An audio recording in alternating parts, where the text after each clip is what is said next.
juice. Leave it with me. I've got a charger. Hey, thanks. I hand him my phone and open the door. I'll be quick. Take your time. Then he turns and grins at me, the blinking lights from the motel making his white teeth sparkle like piano keys. I've got all night. Now, I'm a person who usually keeps his guard up, shit detectors on high. I had to be that way when I was a kid, and it stuck. But tonight I'm too cold and wet and pissed off about the gig to pick up any weirdness. So by the time I realized that running into him was no random coincidence, it's too late. Part 1, 2002 to 2003. 1. Helen Bird wasn't in the habit of breaking the law, but the heartless creep in the motel office left her no choice. She had to find her son. She had to see for herself if Henry had left something behind, some subtle trace of himself that no one else would notice, but would point her maternal compass in the right direction. He'd never been out of touch before, not like this.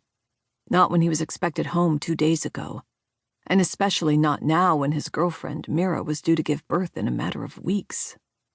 Luckily, the window in his motel room was open a crack, and Helen was able to jimmy it just enough to squeeze through. If the creep who refused to give her the key happened to see her and called the cops, so be it.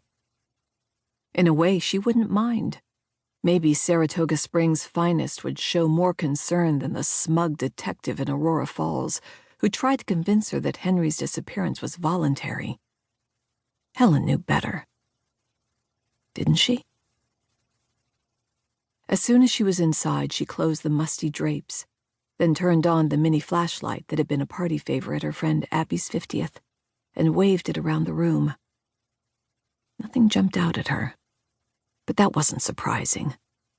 The woman who'd answered the motel phone earlier in the day told her that Henry had taken all his belongings. She'd also let it slip that number 11 wouldn't be cleaned until tomorrow. The room was thick with late summer heat, but Helen didn't dare turn on the air conditioner. She undid the buttons on her shirt, still dusted with flour, then shined her flashlight in the closet, the nightstand, each of the bureau drawers, and the bathroom, including the shower stall with dark green fur growing around the edges and in the cracks. Nothing. She got down on her knees and peered under the desk, then ruffled the covers on the unmade bed. It wasn't until she cast her light on the worn carpet that she noticed a lone gray sock sticking out from the foot of the bed.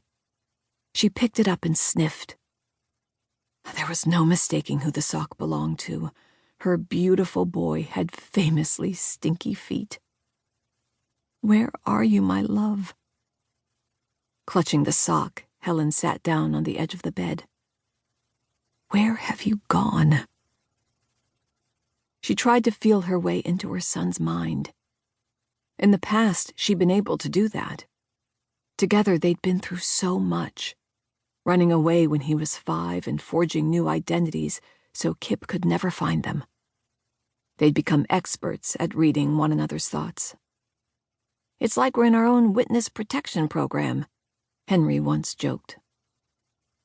But ever since Stuart Rock, his best friend and Dog Radio's lead guitarist, had phoned this morning looking for Henry, Helen's usually sharp intuition felt jumbled by fear, like a TV signal that turns to snow.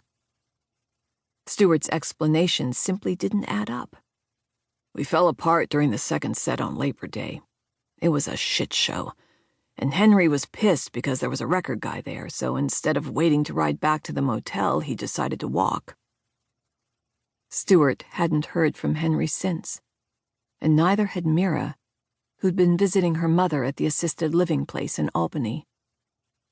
"He probably just hitched or took the bus back and is up at the cabin trying to forget the whole thing," Stuart offered, clearly trying to put a positive spin on Henry's unexplained absence.